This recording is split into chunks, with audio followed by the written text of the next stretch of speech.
O Flamengo se movimentou no mercado e, além das contratações, permitiu a saída de alguns jogadores na temporada 2023. Foi o caso de 5 atletas que foram revelados na categoria de base rubro-negra em Matheus França, João Gomes, Tuller, Ramon, Vitor Gabriel e Mateusão. Com a negociação dos jovens, o Flamengo arrecadou um valor milionário. O Flamengo conseguiu uma vitória heróica e de virada em cima do Atlético Mineiro, por 2-1, no último sábado dia 29, em jogo válido pela 17ª rodada do Campeonato Brasileiro. No entanto, o triunfo rubro-negro acabou ofuscado por gritos homofóbicos e discriminatórios por parte da torcida mineira. Na noite do último sábado dia 29, o Flamengo conseguiu uma vitória heróica por 2-1, de virada, diante do Atlético Mineiro, na Arena Independência. Com o resultado, o Flamengo emplacou 4 representantes na seleção da 17ª rodada do Campeonato Brasileiro. Com pouco mais de 3 meses de trabalho à frente do Flamengo, o técnico Jorge Sampaoli ainda vive momentos de oscilação no que diz respeito a resultados e rendimento. Apesar disso, diversas ideias do treinador já podem ser vistas claramente na equipe rubro-negra, e dentre elas está a mudança de movimentação dos meias, sobretudo Arrascaeta e Everton Ribeiro, com os quais o comandante usa ensinamentos que aprendeu com Messi.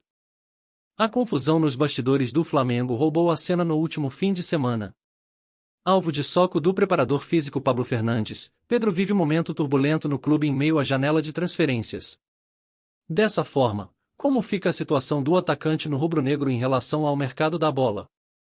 O Flamengo passa por um momento delicado após confusão que aconteceu no vestiário depois da vitória por 2-1 diante do Atlético Mineiro, no sábado dia 29, pelo Brasileirão.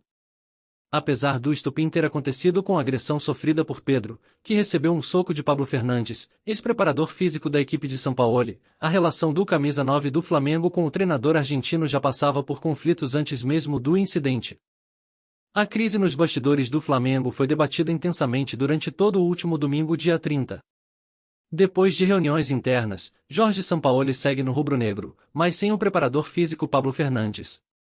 Agora, o Flamengo inicia a preparação para jogo contra o Olímpia do Paraguai, pela Libertadores.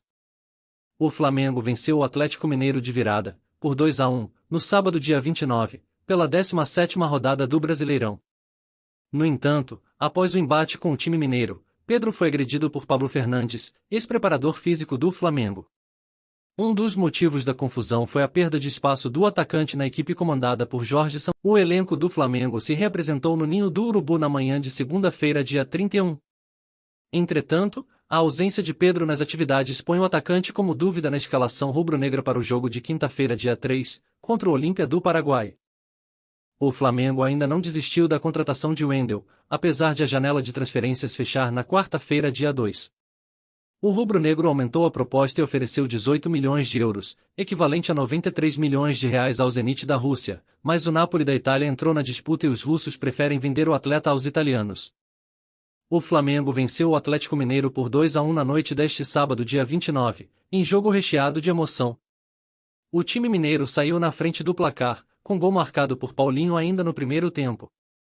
Depois do tento atleticano, o goleiro Everson achou que seria uma boa fazer ser e retardar a partida, mas o plano deu errado. O Flamengo venceu o Atlético Mineiro por 2-1, no último sábado dia 29, na Arena Independência, em partida válida pela 17ª rodada do Campeonato Brasileiro. Com o resultado, a equipe mineira permaneceu sem vencer sob o comando de Felipão. Em entrevista coletiva, o treinador lamentou a derrota para o rubro-negro. O Flamengo segue se movimentando no mercado em busca de reforços para o restante da temporada 2023. Um dos alvos definidos pela diretoria rubro-negra é o Wendel, do Zenit da Rússia. O Flamengo fez nova proposta para ter o volante no elenco e aguarda a resposta do time russo. As oitavas de final da Copa Libertadores da América começam a ser disputadas nesta terça-feira, dia 1, com 3 partidas marcadas. O Flamengo, vale lembrar, só entra em campo na quinta, dia 3, quando recebe o Olímpia do Paraguai, no Maracanã. Depois de ter faltado ao treino de segunda-feira, dia 31, Pedro se reapresentou ao Flamengo e voltou às atividades pelo clube nesta terça, dia 1, no Ninho do Urubu. Este foi o primeiro contato do jogador com o elenco rubro-negro após o episódio da agressão que sofreu no sábado, dia 29.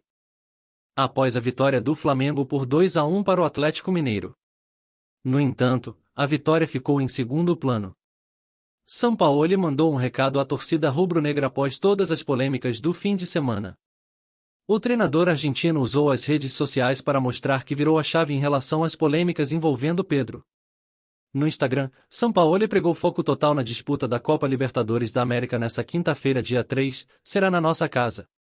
Muito tempo já sem ir ao Maracanã pela Libertadores, diz Sampaoli.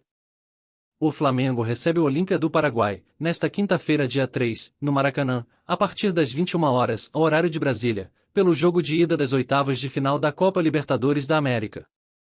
A partida vai ser o quarto compromisso do Flamengo como mandante no torneio continental. Até o momento, o Flamengo jogou a Libertadores em casa contra Ñublense do Chile, Racing da Argentina e Aucas do Equador. Nos 3 embates, o resultado foi o mesmo, em vitória rubro-negra. Primeiro, o Flamengo bateu o time chileno por 2-0, depois, os argentinos, por 2-1 e, por fim, os equatorianos pelo placar de 4-0. No aspecto financeiro, o Flamengo alcançou uma soberania absoluta no cenário nacional. Arrecadando mais de R$ 1 bilhão por ano, o Flamengo faturou mais do que 16 clubes da Série A que tiveram receita durante o ano inteiro de 2022. O Flamengo iniciou o mercado de transferências em busca de contratar um meia. Um dos nomes foi Claudinho, do Zenit da Rússia. Os dirigentes do Flamengo tentaram a compra do atleta, mas os russos não concordaram com a negociação. Contudo, o diretor da equipe de São Petersburgo, Alexander Medvedev, revelou que o clube carioca sequer iniciou tratativas para ter o brasileiro no elenco. O elenco do Flamengo treinou na manhã desta terça-feira, dia 1, com foco total no jogo contra o Olímpia do Paraguai, pelas oitavas de final da Libertadores. Nas atividades, Jorge Sampaoli não pôde contar com Ayrton Lucas. Ainda se recuperando de uma entorse no joelho esquerdo, o lateral segue como dúvida para o embate que acontece na quinta, dia 3, no Maracanã. Ayrton Lucas ainda está em processo de transição e, por isso, não treinou com os demais companheiros em todas as atividades nesta terça-feira, dia 1, no CT Ninho do Urubu.